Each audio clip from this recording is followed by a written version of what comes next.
Are you cooking healthy every single night and still watching your blood sugar creep up, your energy crash by 3 p.m., and your waistline expand no matter how careful you think you're being? Here's the uncomfortable truth. The oil you're cooking with right now might be quietly working against you.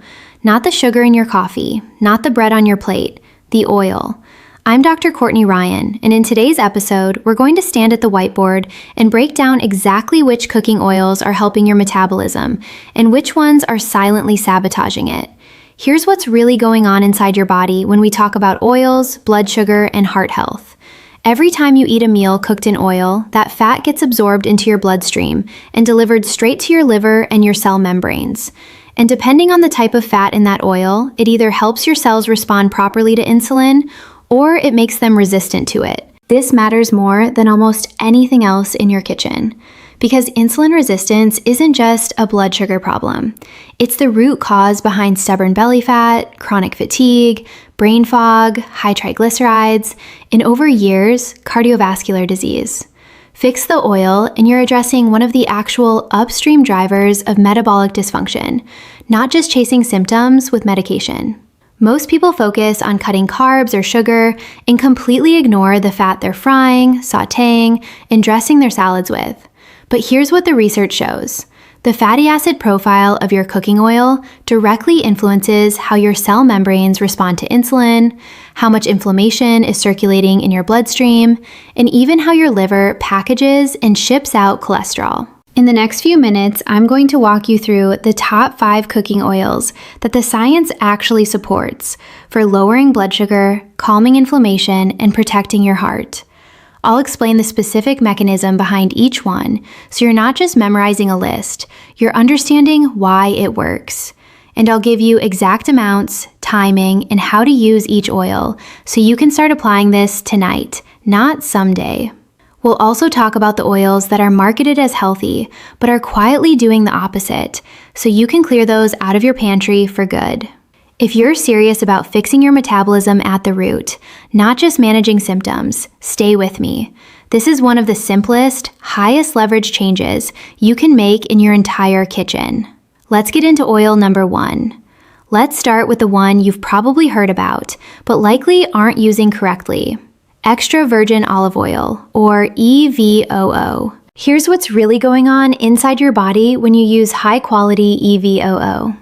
About 70% of its fat content is oleic acid, a monounsaturated fat. Monounsaturated fats are structurally more stable than the polyunsaturated fats in most seed oils, meaning they don't oxidize as easily when exposed to heat, light, or oxygen. Oxidized fat in your bloodstream is inflammatory. Inflammation is one of the primary drivers of insulin resistance, so right away you're reducing one input into that whole cascade. But the real magic isn't just the fat, it's the polyphenols. These are plant compounds unique to EVOO that research shows directly support insulin signaling at the cellular level. Let me explain this with a simple analogy. Think of insulin as a key and the receptor on your cell as a lock.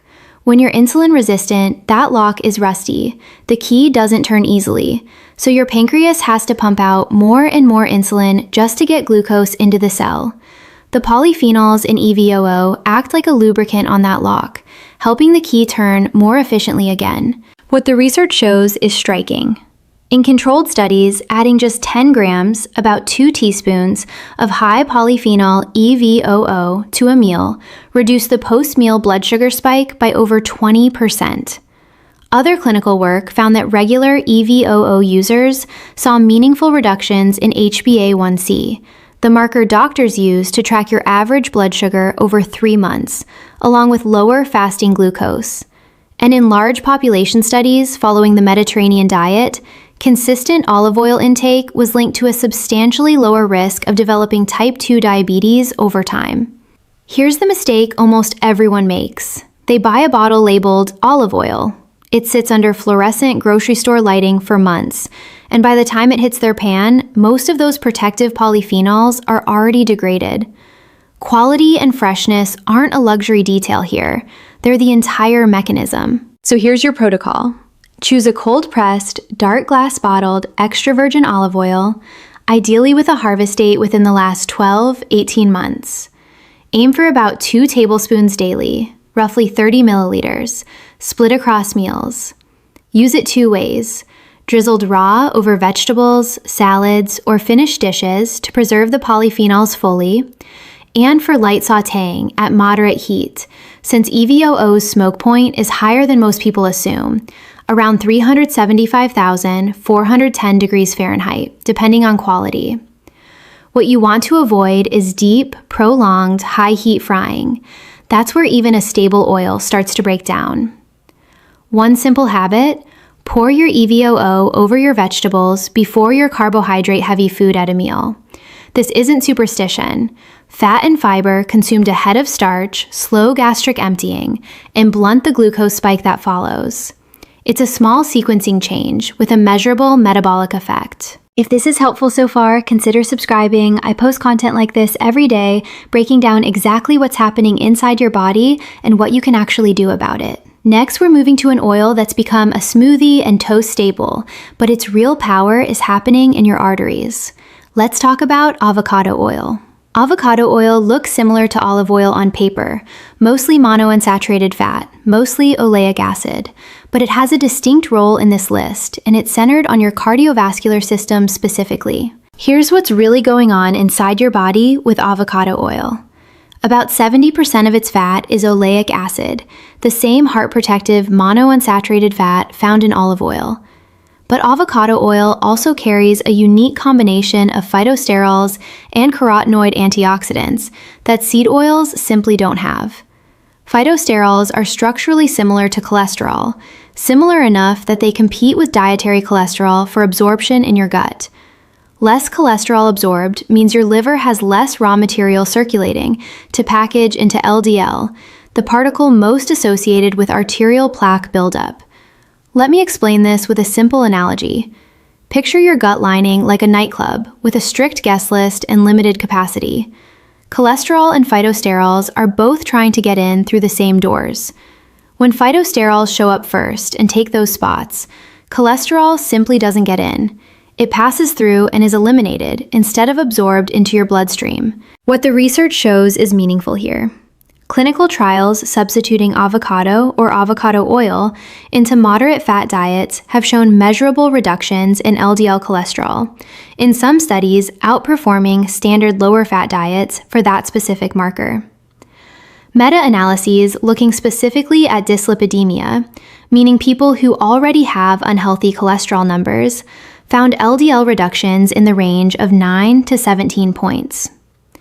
Separately, animal research comparing avocado oil to a common blood pressure medication found it lowered both systolic and diastolic blood pressure by a similar magnitude.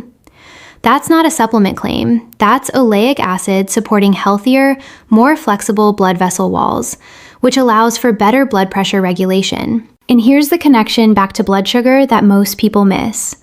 Your cardiovascular system and your glucose control system are not separate.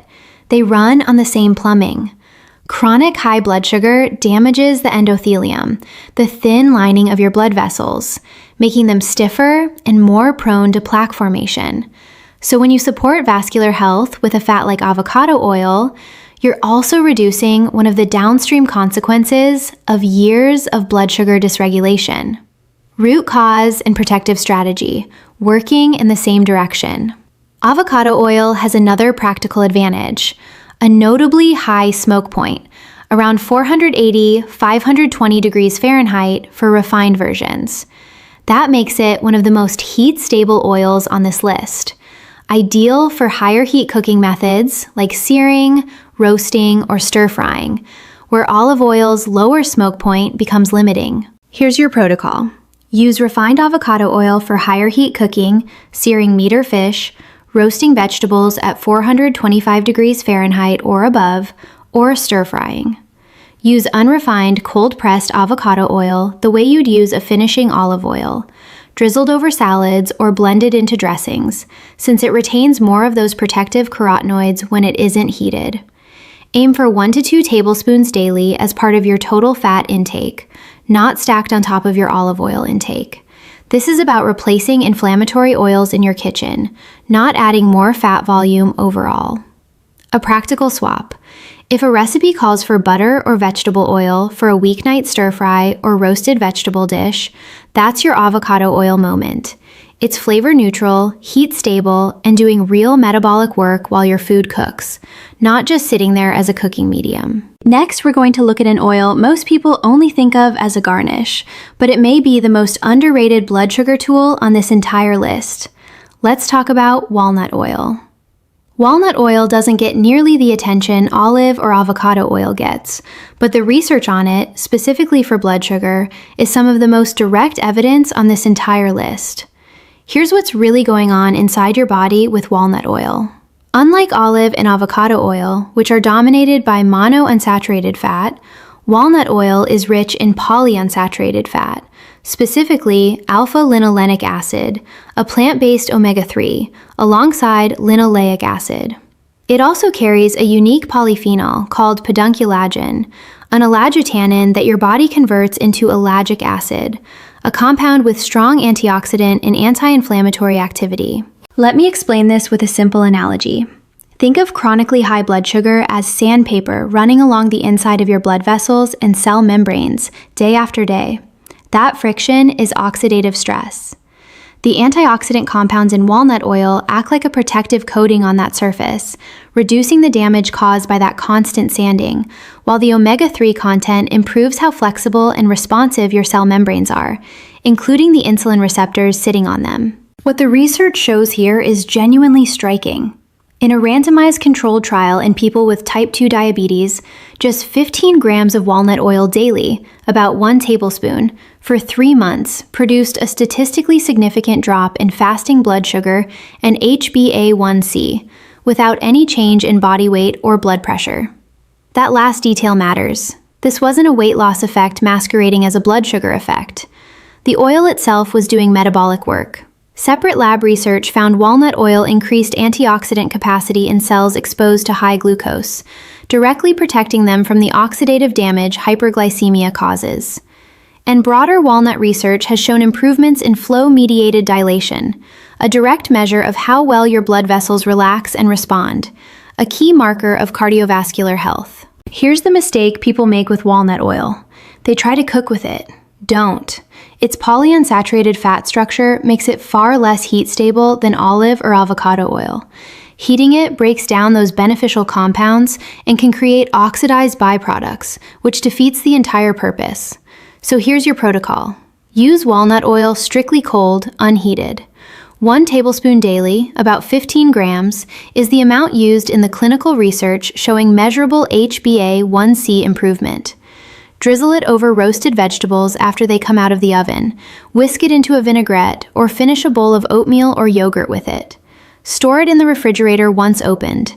Its delicate fats degrade quickly at room temperature, and rancid oil produces the exact oxidative stress you're trying to avoid. If you're finding value in understanding not just what to eat, but why it works at the cellular level, this is exactly the kind of content I post every day. Go ahead and subscribe so you don't miss the next breakdown. Next, we're shifting from a finishing oil to one that plays a very specific role for your triglycerides and your heart's electrical rhythm. Let's talk about flaxseed oil. Now we come to an oil that works less on your blood sugar directly and more on a marker most people ignore until it's already a problem: triglycerides. Here's what's really going on inside your body with flaxseed oil. It's the richest common dietary source of alpha-linolenic acid, or ALA, a plant-based omega-3. Once inside your body, ALA competes with omega-6 fatty acids for the same enzymatic pathways your liver uses to produce inflammatory signaling molecules. Most modern diets are loaded with omega-6 from processed seed oils and dramatically low in omega-3. That imbalance is a quiet, chronic driver of systemic inflammation, and inflammation is directly upstream of both insulin resistance and elevated triglycerides. Let me explain this with a simple analogy. Think of your liver as a factory with 2 production lines, one that builds inflammatory molecules, one that builds anti-inflammatory ones. Omega-6 fats keep the inflammatory line running at full capacity. Omega-3 fats, like the ALA and flaxseed oil, staff up the anti-inflammatory line instead. You're not eliminating inflammation entirely. Your body needs some.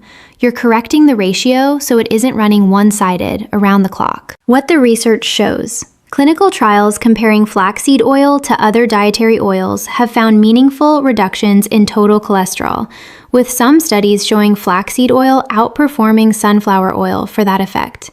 Other controlled research has shown that ALA-rich diets improve small, dense LDL particles, the specific subtype of LDL that's more likely to burrow into your arterial walls and contribute to plaque formation. And in people with metabolic syndrome specifically, meaning some combination of high triglycerides, high fasting blood sugar, and central obesity, omega-3 supplementation, including from flaxseed, has been shown to reduce key inflammatory markers. I want to be precise with you here, because good science means acknowledging nuance.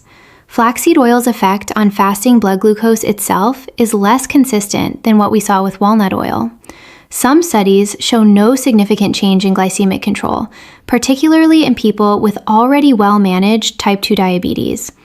Its primary, most reliable benefit is on your lipid profile and inflammatory markers, which are still root cause levers for long-term cardiovascular protection, just via a different pathway than direct glucose control. Here's your protocol. Take 1 tablespoon of cold-pressed, refrigerated flaxseed oil daily, never heated, ever. Its fats are among the most fragile of any oil on this list and oxidize rapidly with any heat exposure. Add it to a smoothie, stir it into cottage cheese or yogurt, or use it as part of a salad dressing base. Buy it in small, dark bottles, check the expiration date carefully, and keep it refrigerated from the moment you open it. Flaxseed oil that smells even slightly like paint or crayons has already gone rancid and should be discarded. One caution worth noting from the research: if you're diabetic and taking blood sugar lowering medication, monitor your glucose when introducing flaxseed oil, since some case data suggests it can modestly potentiate glucose lowering effects. Nothing to fear, just something to track, the same way you track any new variable you introduce into your protocol. Now, let's finish with an oil that gets more controversy than almost any other, and separate the actual evidence from the noise. Let's talk about MCT oil and coconut oil. This last one is the most debated oil in the entire wellness space. So let's be precise and let the research, not the hype, lead us here. Here's what's really going on inside your body with MCT oil, which is typically derived from coconut oil. Regular dietary fats, long-chain triglycerides, require bile salts for digestion and are absorbed slowly through your lymphatic system. Medium-chain triglycerides skip that process almost entirely. They're absorbed directly into your bloodstream and shuttled straight to your liver, where they can be rapidly converted into ketones, an alternative fuel source your brain and muscles can use instead of glucose. Let me explain this with a simple analogy.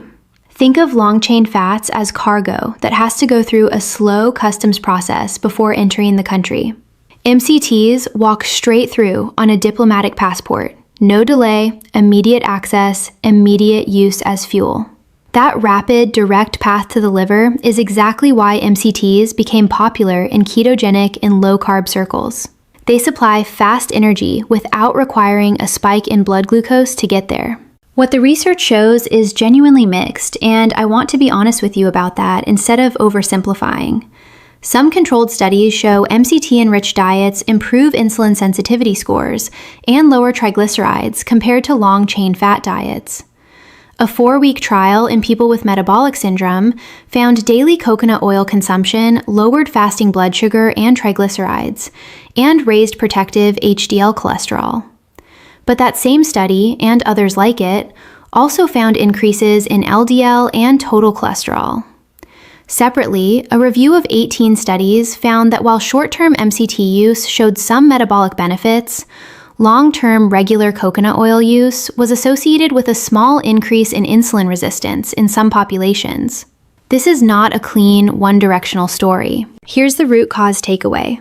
Coconut oil is roughly 90% saturated fat, which is a fundamentally different fatty acid profile than the monounsaturated and polyunsaturated oils we've covered so far. That doesn't make it dangerous in modest amounts, but it does mean it shouldn't be your primary daily cooking oil the way olive or avocado oil can be. Think of it as a targeted tool, not a foundation. So here's your protocol. If you're using MCT oil, start with 1 teaspoon and work up to no more than 1 tablespoon daily, added to coffee or a smoothie, not heated, since pure MCT oil has a low smoke point and can cause digestive discomfort in larger amounts, especially early on. If you're using whole coconut oil for cooking, keep it occasional, a few times a week, not every meal, reserved for higher heat dishes like stir fries. And get your cholesterol panel checked periodically if you're using it regularly, precisely because the LDL response varies significantly from person to person. This is really the theme across all 5 oils today. It's never just good fat or bad fat in isolation.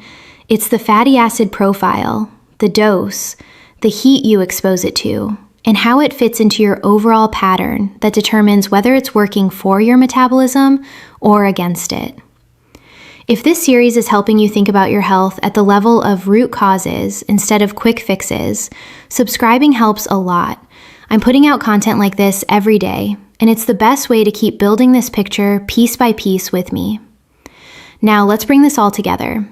Let's step back and look at what we actually covered on the whiteboard today. Extra virgin olive oil, with its polyphenols acting like a lubricant on your insulin receptors, directly blunting post-meal glucose spikes.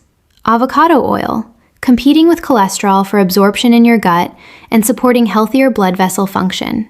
Walnut oil, one of the few oils with direct clinical evidence of lowering fasting blood sugar and HbA1c, while quietly protecting your cells from oxidative damage. Flaxseed oil, correcting the omega-3 to omega-6 imbalance that's quietly driving inflammation and unfavorable cholesterol particles in almost every modern diet. And MCT and coconut oil, a more nuanced tool, useful in small, targeted amounts, but not a foundation to build your whole diet on. Notice the thread running through every single one of these. None of this is about willpower, and none of it is about restriction. This is about giving your liver, your insulin receptors, and your blood vessels the raw materials they need to function the way they were designed to. That's what root cause thinking actually looks like. Not chasing a symptom like high blood sugar with a pill, but asking why your cells stopped responding to insulin properly in the first place and addressing that mechanism directly.